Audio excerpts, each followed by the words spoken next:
Breaking news out of college football, the Sugar Bowl has been postponed 24 hours until Thursday night after 10 people were killed and dozens more injured after officials say a man intentionally drove a truck into a crowd on Bourbon Street in New Orleans.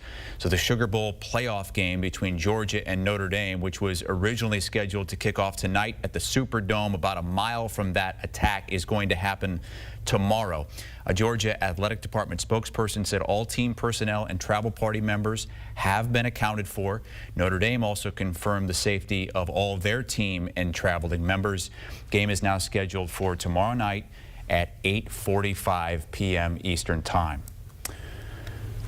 We take you out now to the Rose Bowl, which is getting ready to kick around 5 o'clock Eastern in Pasadena, California, where our Dennis Dodd is there to cover that matchup between Ohio State and Oregon. Dennis, what more can you tell us about this monumental change to this game after the terrorist attack?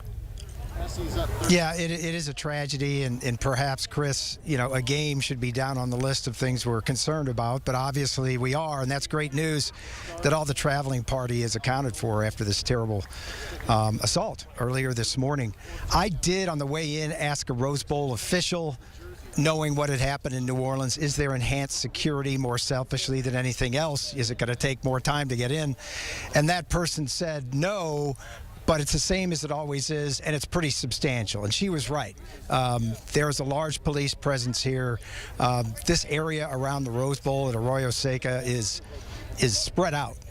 It's not just the stadium. It's spread out this entire, it sits in a valley. But it's game on as usual here. I think as a person, Chris, that has been to Bourbon Street, a lot of us have, and I've been there for games on end. I've been there on New Year's Eve.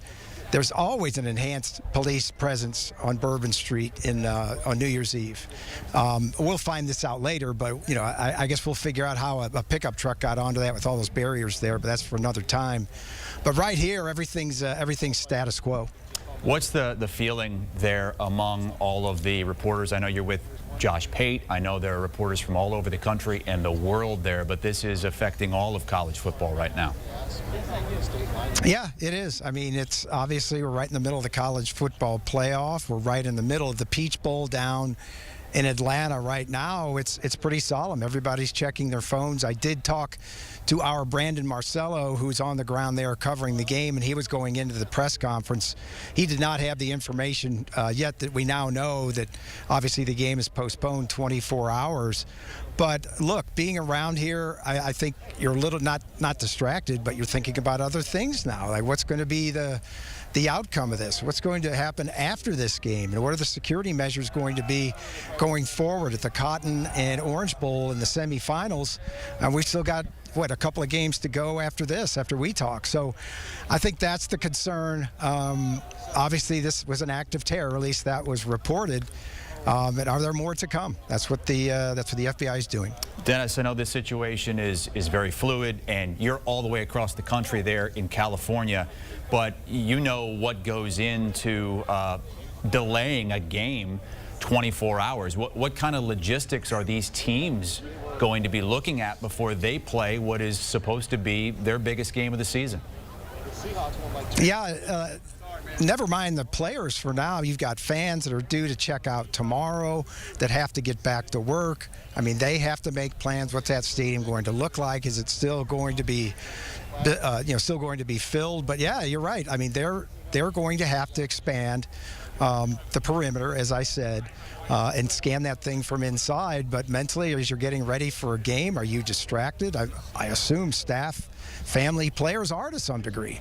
And going into that, you're now going to have one less day of preparation for the semifinals in the Cotton and Orange, which are the 9th and 10th of this month. You know, 8 days from now, 9 days from now. And how's that going to be accounted for? Are the winning coaches going to make a big deal out of that they lost a day? So we'll see. I mean, these are all open-ended questions that yet to be answered. You've been covering college football in the world of sports for many decades, Dennis. Of course, you know, when you hear about what happened here, your mind kind of goes back to what happened after, you know, a much larger attack on September 11th. But games were canceled, games were pushed back. But that was in the regular season. That was early on in the season. Is there any kind of a precedent for this where a game of this magnitude gets delayed a day, whether it be from an attack, weather, what have you? Well, there was a pretty big adjustment, Chris, in 2020 with COVID, where we were playing regular season games in the middle of December. That was still, in 2020, that was still the 4-team playoff. We had to postpone that. I believe it was pushed back later in January. I know the conference championship games were, and played in empty stadiums by and large. I mean, some of those were still had like 15% capacity were allowed in the Final Four that year as well in 2021 after it was canceled in 20. But no, that was the most recent reference point to this, where everything was pushed back. In fact, we didn't know if the Big Ten, for example, was even going to play a season. If you remember that, they canceled the season. Kevin Warren, the old commissioner, then had to be talked into it by fans, basically media, family, everything else. We can do this, administration, that they could do it. That was a huge deal.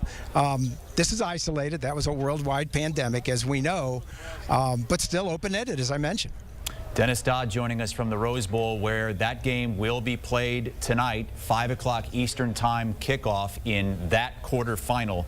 He'll be joining us throughout the night to talk about that matchup between Ohio State and Oregon. Thank you, Dennis. Sugar Bowl postponed till tomorrow night.